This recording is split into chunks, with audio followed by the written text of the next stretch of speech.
साधक के जीवन का परम कर्तव्य है भव के बंधन को काटना। भव संसार सागर, भवाटवी, चक्कर, भवाटवी, ये संसार भवाटवी है।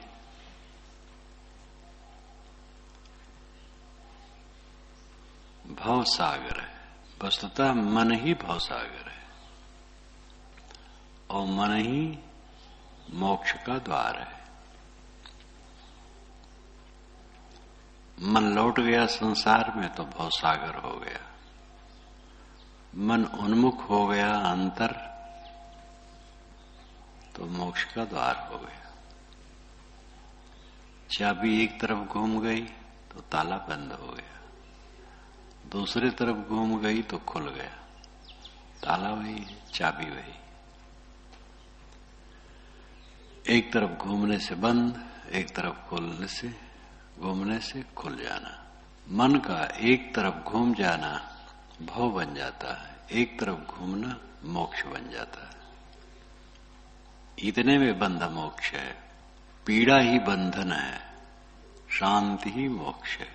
मन का द्वंद्व ही भव सागर है, निर्द्वंद हो जाना ही मोक्ष है। इस महत्व को समझो। मन के भवसागर को काटो, मन के बंधन को काटो। ममता मोह शोक पैदा करती है। मोर तोर में चरे जग सारा, धिक स्वार्थ झूठा अहंकार। मोर तोर में सारा संसार चलता है। साहब कहते हैं धिक स्वार्थ, तुम्हारे स्वार्थ को धिक्कार है। झूठा अहंकारा, तुम्हारा अहंकार झूठा है, कुछ नहीं रखा है। अहंता ममता का जाल काट दो, असंग हो जाओ। जैसे असंगता है उसी असंगता में स्थित हो। हरदम मन के बंधन को काटो।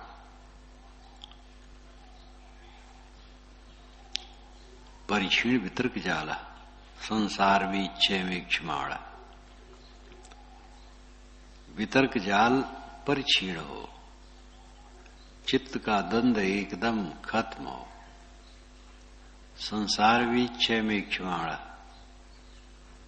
संसार बीज क्षयम ईक्षमाण।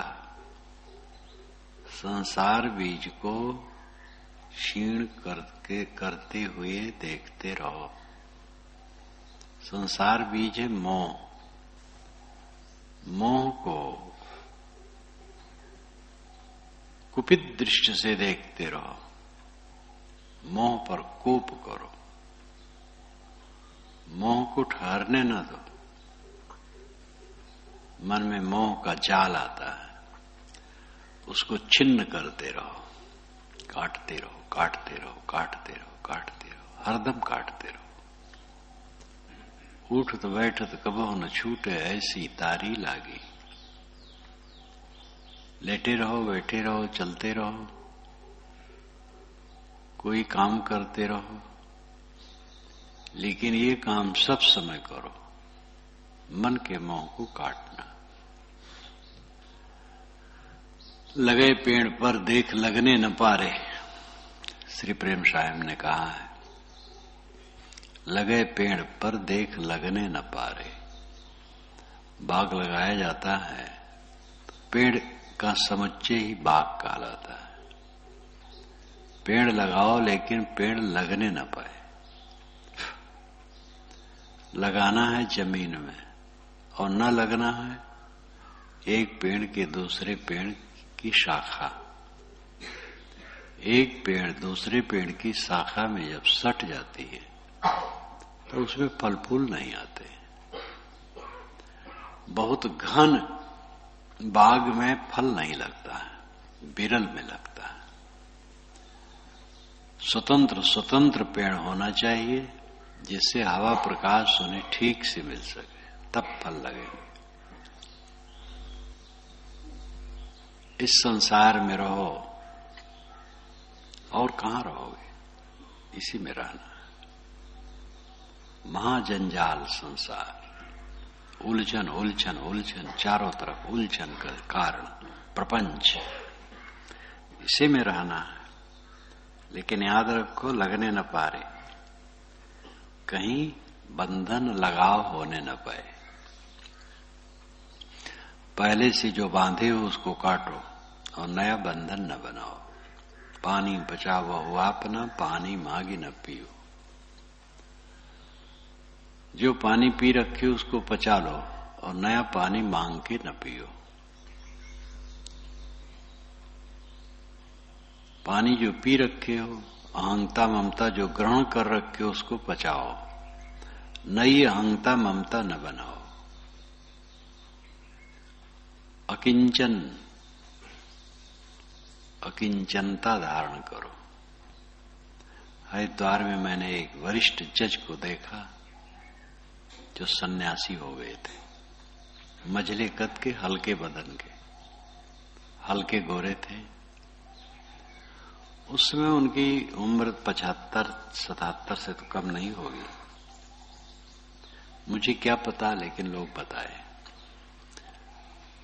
दंड धारण कर, दशनामियों में दीक्षित हुए थे, दंड धारण किए थे, कंधे पर दंड रख करके जा रहे थे। तो एक संत ने बताया, ये वरिष्ठ जज थे, बिल्कुल अकिंचन हो के जा रहे थे। कहते थे भिक्षा मांग लेते हैं, रोटी की भिक्षा वो खा लेते हैं,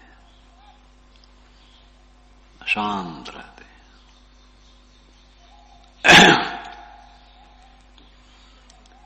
उनको पेंशन काफी मोटी मिलती होगी, उसका उपयोग कुछ कर देते होंगे, विवरण मुझे जानने की जरूरत न थी। लेकिन जो सब ऐश्वर्य है वो बहुत क्षणिक है। प्राणी पदार्थों का हुजूम कितने दिन का है। इसी हुजूम में पढ़ करके, इसी समूह में पढ़ करके, इसी भीड़ में पढ़ करके हमारे मन में अहंता ममता बनती है, ये मेरा है, ऐसा भ्रम होता है। पाने का भ्रम, उपलब्धि का भ्रम। उपलब्ध कुछ होता नहीं, केवल सामने आता है, जाता है, देखते हैं, सुनते हैं, जानते हैं, मानते हैं, खींचते हैं, रीचते हैं, बस यही व्यापार है। क्या मिलता है? मिलना ही भ्रम है। इसको समझते समझते समझते जब अंदर का राग कट जाता है पूरा, तब दिव्य दृष्टि हो जाती है, तब अकिंचनता में आनंद आता है, तब समझ में आता है कि ऐच्छिक गरीबी संत क्यों धारण करते हैं। ऐच्छिक गरीबी, इच्छा पूर्वक गरीबी, अकिंचनता धारण करते हैं। इसीलिए मन से अकिंचन हुए बिना वो पद नहीं मिलेगा जो असंगता का पद है। संग माने रहोगे तो दुख होगा। संग नाम आसक्ति, संग कहते साथ को। यहां साथ है अर्थ मोह माया में चिपकना। चिपके रहोगे मोह माया में, पीड़ा पाओगे। चिपकना छूट जाएगा तो का मोह का शोक एकत्तम अनुपश्यते। वेद में ऐसे भी वचन आए।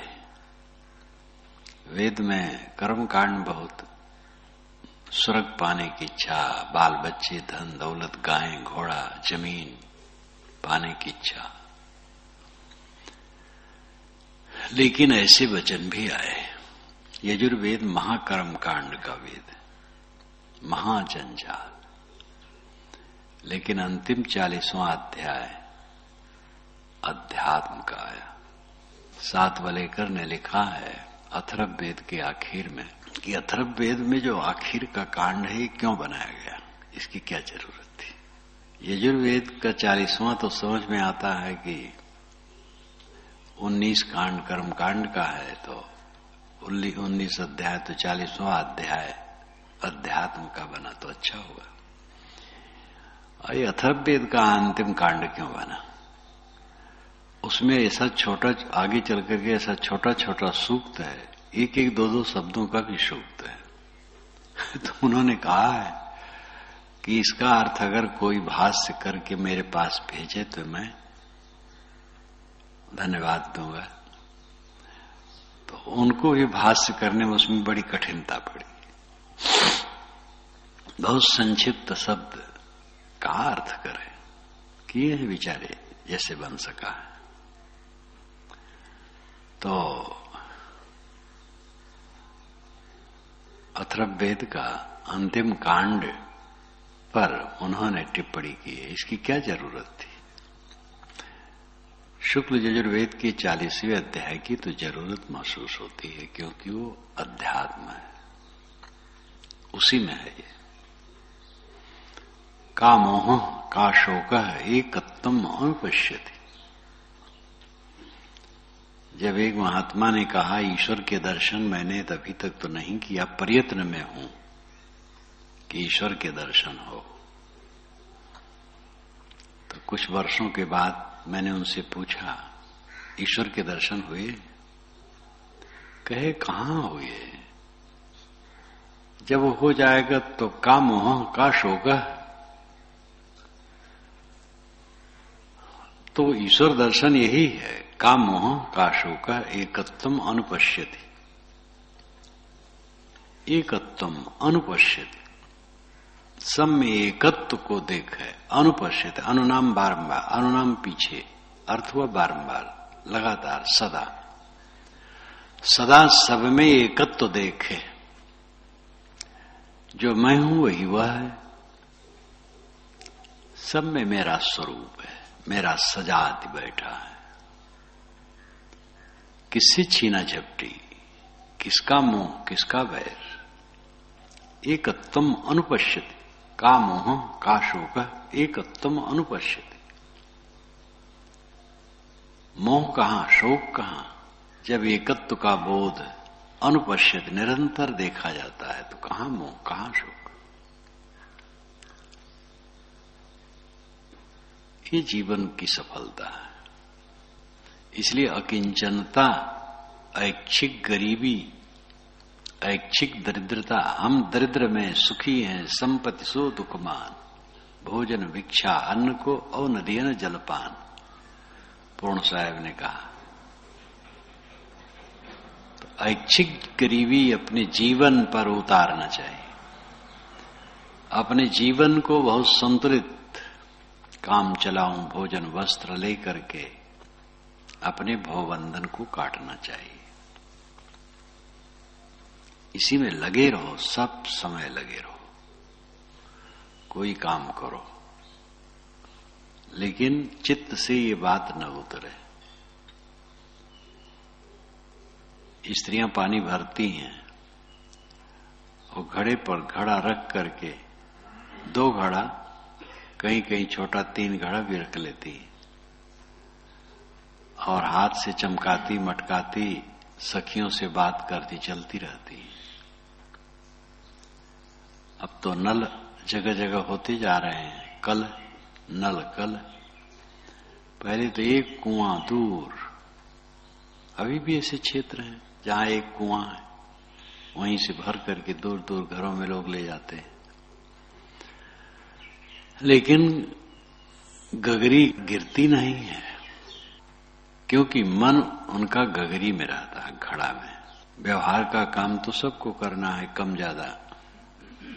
अपने मन को सदैव लगाए रखो, बंधनों को काटने में वही काम देगा और कुछ काम देगा नहीं। आजकल में टायर के भ्रष्ट होने के समान फस दे हो जाएगा शरीर। टायर फटता है, आवाज होती है, भस दे, हवा निकल गई, बस फस दे रह गए।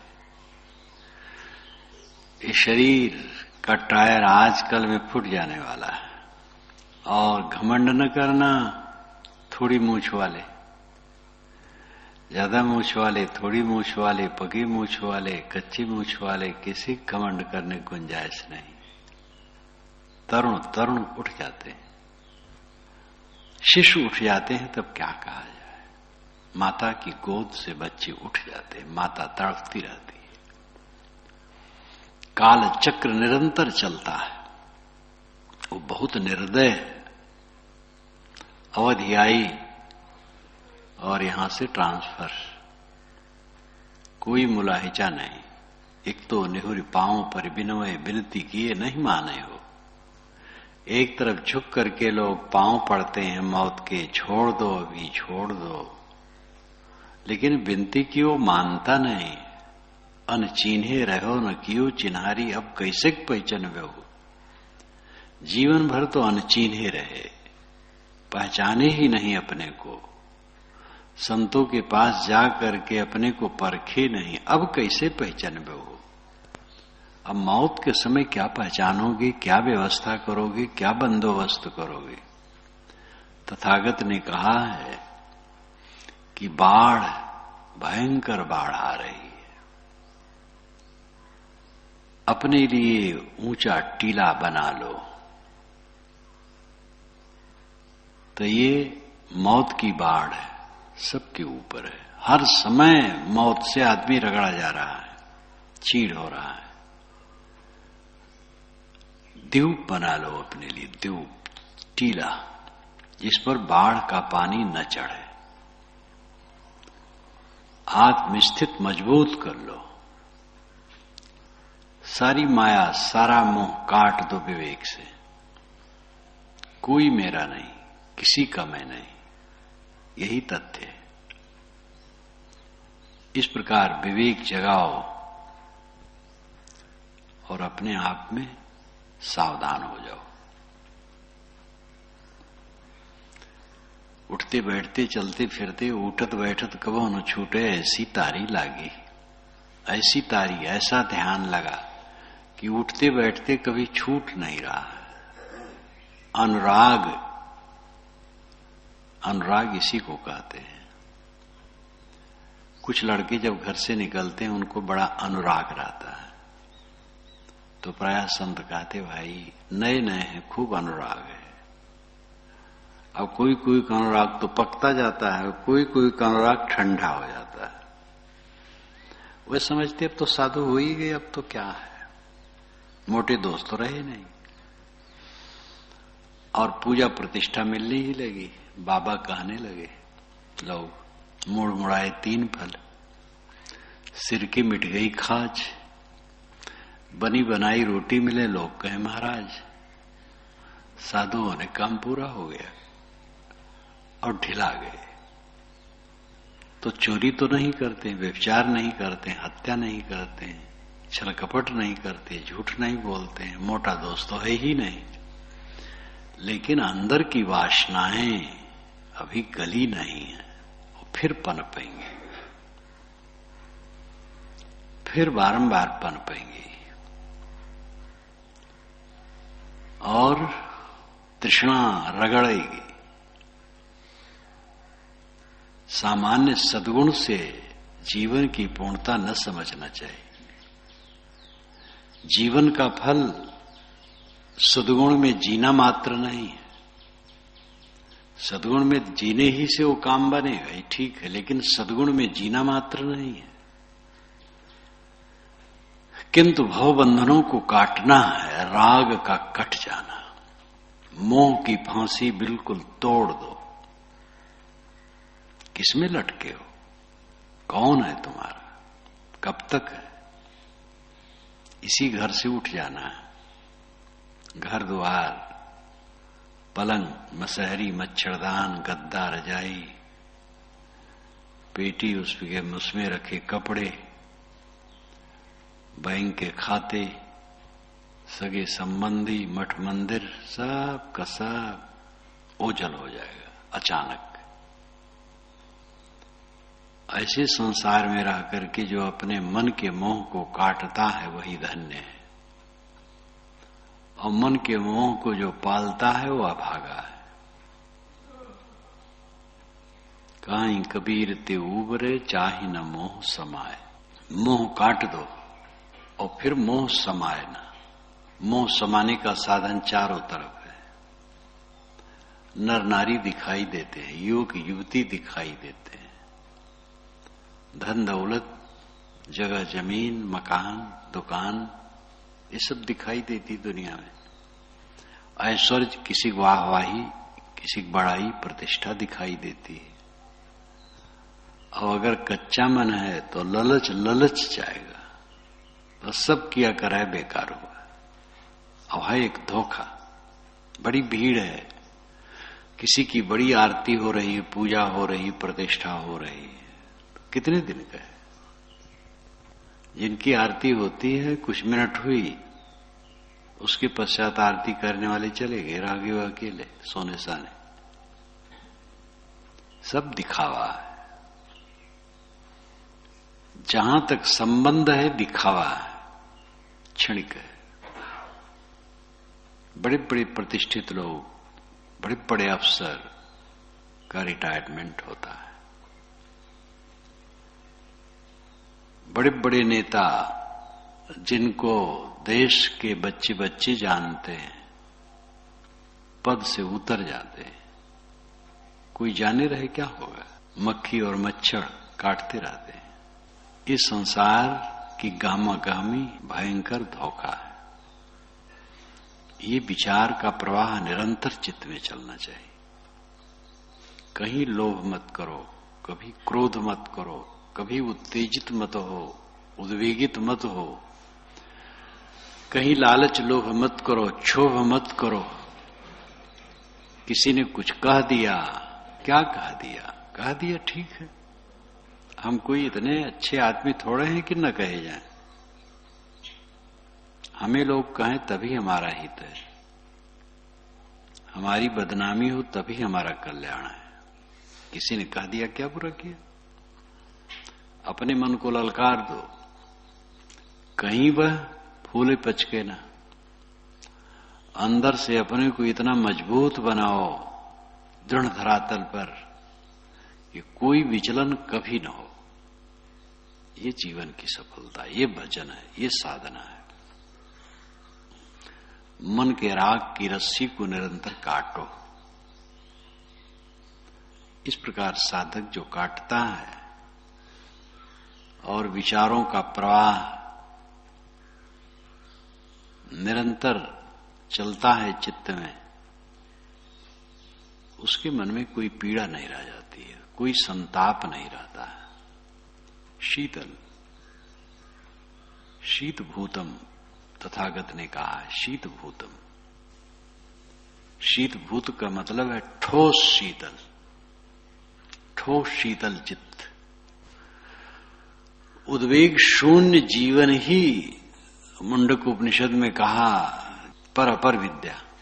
अपर विद्या, पर विद्या। अपर विद्या वेदादि ग्रंथ और इनके कर्म कांड, और पर विद्या आत्मज्ञान। और पर विद्या में बताया उद्वेग शून्य साधक आत्मलीन हो जाता है। भिक्षाचर्यम, भिक्षा से भोजन ले लेता है और उद्वेग शून्य होकर के आत्मलीन होता है। ये सब ऋषियों ने, संतों ने जो साधा है, जीवन जिया है, कहा है। और हम लोगों के लिए वो सुंदर डामर रोड है। केवल हमें सड़क नहीं बनाना है, सड़क पहले से बनी बनाई है, बहुत बढ़िया चलना है। ये सब महापुरुष ने किया है। मन चंचल है, लेकिन इस चंचलता को देखने वाले और शमन करने वाले, उसमें धम्म पदम के प्रथम ही, शायद है प्रथम ही अध्याय में, मन की चंचलता पर जहां तथागत ने कहा है, तो मैंने उसमें भाष्य किया है। मन चंचल है लेकिन मन स्थिर होता है। यह उसका वचन है, उस महापुरुष का जिसने अपने मन को स्थिर कर लिया था, तथागत बुद्ध। इसलिए साधक आशावान हो कि चंचल ही नहीं रहता है। जब विवेक पूर्ण प्रचंड हो जाएगा तो ये चंचल क्या होगा, एकदम विश्राम पा जाएगा। इसलिए आशावान बनो। आपका मन बिल्कुल निर्मल, प्रशांत, आनंदमय रह सकता है, और वही जीवन का फल है। इसलिए हरदम भव बंधन को काटो।